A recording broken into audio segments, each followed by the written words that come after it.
ഈ ജമാഅത്തെ ഇസ്ലാമിയും CPM-ഉം തമ്മിൽ തെറ്റിപ്പിരിയുന്നത് 2019-ലാണ്. 2019 ലോക്സഭാ തെരഞ്ഞെടുപ്പിൽ അവര് UDF-നെ പിന്തുണയ്ക്കാൻ തീരുമാനിച്ചതിന്റെ തുടർന്നാണ് ഇവര് സമ്പൂർണമായി തെറ്റുന്നത്. അതിനു മുമ്പ് വർഷങ്ങളോളം ഈ രണ്ട് കക്ഷികളും ഒളിഞ്ഞും തെളിഞ്ഞും ഒരുമിച്ച് പ്രവർത്തിച്ചവരായിരുന്നു. ഏതായാലും ഈ പരസ്പരം തെറ്റിയ ശേഷം ജമാഅത്തെ ഇസ്ലാമിയും അവരുടെ പോഷക സംഘടനകളും നടത്തുന്ന എല്ലാ ക്യാമ്പയിനുകളും എല്ലാ സമരങ്ങളും ഈ CPM പ്രൊഫൈലുകൾ അതിനിശിതമായിട്ട് അതിനെ വിമർശിക്കുകയും പരിഹസിക്കുകയും സാധാരണ ഉപയോഗിക്കുന്ന ഈ മൗദൂദി, സുഡാപ്പി, മതരാഷ്ട്രവാദം തുടങ്ങിയിട്ടുള്ള ഈ ഇത്തരം കുറെ പദങ്ങൾ കൊണ്ട് അതിനെ മത്സിക്കുകയും ചെയ്യുന്നത് നമ്മൾ കണ്ടുവരുന്ന ഇവർ ഒരുമിച്ചിരുന്ന കാലത്ത് ദേശാഭിമാനി മുഖപ്രസംഗത്തിലൂടെ ഈ പ്രശംസിച്ച പാർട്ടിയാണ് ഇവരെന്ന് മനസ്സിലാക്കണം. ഏതായാലും ഏറ്റവും അവസാനം ജമാഅത്തെ ഇസ്ലാമിയുടെ വിദ്യാർത്ഥി സംഘടനയായിട്ടുള്ള SIO അവര് ഈ പലസ്തീൻ അനുകൂല നിലപാടിന്റെ അതിന്റെ ഭാഗമായിട്ട് ഇസ്രായേൽ വിരുദ്ധ ക്യാമ്പയിന്റെ ഭാഗമായിട്ട് ഇസ്രായേലിനെ പല നിലക്കും സഹായിക്കുന്ന ഇന്ത്യയിലെ പ്രധാനപ്പെട്ട കമ്പനികളിലൊന്നായിട്ടുള്ള ടാറ്റയുടെ ഈ വസ്ത്ര വിഭാഗമായിട്ടുള്ള സൂഡിയോയുടെ ഷോപ്പുകൾ ബഹിഷ്കരിക്കണമെന്ന് അവര് ഒരു ക്യാമ്പയിൻ തുടങ്ങി. യഥാർത്ഥത്തിൽ ഈ ക്യാമ്പയിൻ തുടങ്ങിയത് SIO അല്ല. നേരത്തെ തന്നെ ഇന്ത്യയിലെ ഇന്ത്യൻ പീപ്പിൾസ് സോളിഡാരിറ്റി വിത്ത് പാലസ്തീൻ എന്ന് പറയുന്ന ഒരു സംഘടന നേരത്തെ നടത്തിയ ഒരു ക്യാമ്പയിനാണ്. ആ ക്യാമ്പയിൻ SIO അതിനെ അനുകരിക്കുകയായിരുന്നു.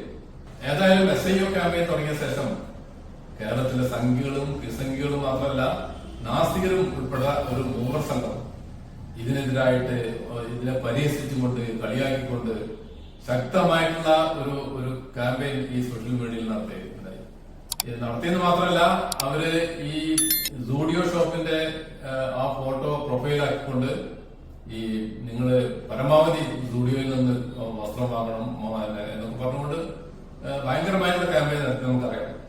പക്ഷെ നമ്മളെ അത്ഭുതപ്പെടുത്തിക്കൊണ്ട് ഈ ക്യാമ്പയിനിൽ കേരളത്തിലെ ചില CPM പ്രൊഫൈലുകളും അതിൽ കൂടെ ചേർന്നെന്നുള്ളതാണ് വളരെ എല്ലാവരെയും അത്ഭുതപ്പെടുത്തിയത്.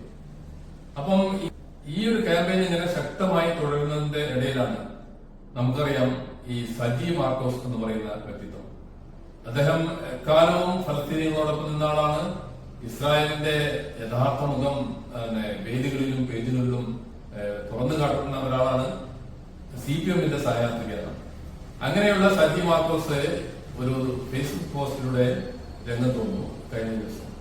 അതിൽ അദ്ദേഹം പറയുന്നത് നിങ്ങൾക്ക് ജമാഅത്തെ ഇസ്ലാമിയോടോ മറ്റേതെങ്കിലും സംഘടനയോടോ ഒക്കെ എതിർപ്പുണ്ടാവും, പക്ഷെ അതിന്റെ പേരിൽ ഈ പലസ്തീനികൾക്ക് വേണ്ടി നടത്തുന്ന ഈ BDS മൂവ്മെന്റിനെ ഒരിക്കൽ പോലും തള്ളിപ്പറയാൻ പാടില്ല എന്ന് അദ്ദേഹം പറയുന്നു.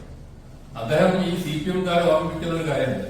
എന്താണെന്ന് വെച്ചാല് ഇക്കഴിഞ്ഞ പാർട്ടി കോൺഗ്രസില് 23-ാം പാർട്ടി കോൺഗ്രസില് എടുത്ത പ്രധാനപ്പെട്ട ഒരു തീരുമാനം ഈ പലസ്തീനികളുടെ ഈ BDS മൂവ്മെന്റിനെ CPM-കാരും അതിന്റെ പാർട്ടി പ്രവർത്തകരും ഘടകങ്ങളും പിന്തുണയ്ക്കണം എന്നാണ്.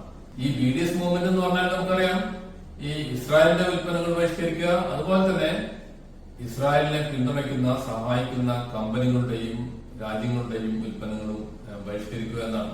ഒരു പ്രതീകാത്മകമായിട്ടുള്ള ഒരു സമര രീതിയാണ്. ഈ സജി മാർക്കോസ് അതിൽ പറയുന്നുണ്ട്, ഇത് 2005 ഫലസ്തീനിൽ തുടങ്ങിയ ഒരു ക്യാമ്പയിനാണ് BDS മൂവ്മെന്റ് എന്ന് പറയുന്നത്. ഇത് തുടങ്ങിയ ശേഷം ലോകത്തുടനീളം നിരവധി ഉൽപ്പന്നങ്ങള് ബഹിഷ്കരിക്കുകയും അതുപോലെ തന്നെ ചില കലാകാരന്മാരും ആക്ടിവിസ്റ്റുകളൊക്കെ അവരുടെ പ്രോഗ്രാമുകൾ റദ്ദാക്കുകയും ഇസ്രായേലിലേക്കുള്ള യാത്ര പോലും ഒഴിവാക്കുകയും ചെയ്ത ഒരുപാട് അനുഭവങ്ങളുണ്ടെന്ന് സജി മാർക്കോസ് അതിൽ പറയുന്നുണ്ട്.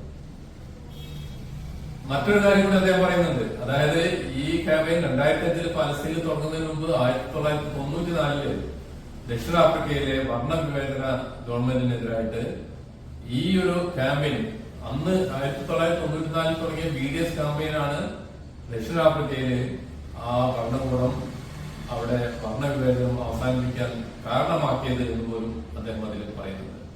അപ്പൊ അതുകൊണ്ട് CPM-കാര് നിങ്ങൾ സംഘപരിവാറിന്റെ കൂടെ ഈ ഒക്കെ തുള്ളിച്ചാടുന്നതൊക്കെ റെഡി, പക്ഷെ ഈ ഒരു ഇഷ്യൂ, ഈ പലസ്തീൻ ഇഷ്യൂ എന്ന് പറയുന്നത് ഒരു മുസ്ലിം ഇഷ്യൂ അല്ല, അതൊരു രാഷ്ട്രീയ വിഷയമാണ്. ഒരു ജനതയുടെ അവര് അതിൽ മുസ്ലിങ്ങളുണ്ട്, ക്രിസ്ത്യാനികളുണ്ട്, എല്ലാ വിഭാഗമുണ്ട്. ആ ഒരു ജനതയുടെ ഒരു സ്വാതന്ത്ര്യ സമര പോരാട്ടമാണ്. അതിനെ വളരെ വളരെ ഈ സില്ലി ആയിട്ടുള്ള ഏതെങ്കിലും ഒരു സംഘടനയോടുള്ള എതിർപ്പിന്റെ പേരിൽ ഈ PDS മൂവ്മെന്റിനെ ഈ രീതിയിൽ വില കുറച്ച് കാണിക്കുന്നത് പാർട്ടി കോൺഗ്രസിന്റെ തീരുമാനത്തിന് വിരുദ്ധമാണ് എന്നെങ്കിലും നിങ്ങൾ മനസ്സിലാക്കണമെന്ന് അറിയിക്കുകയാണ്.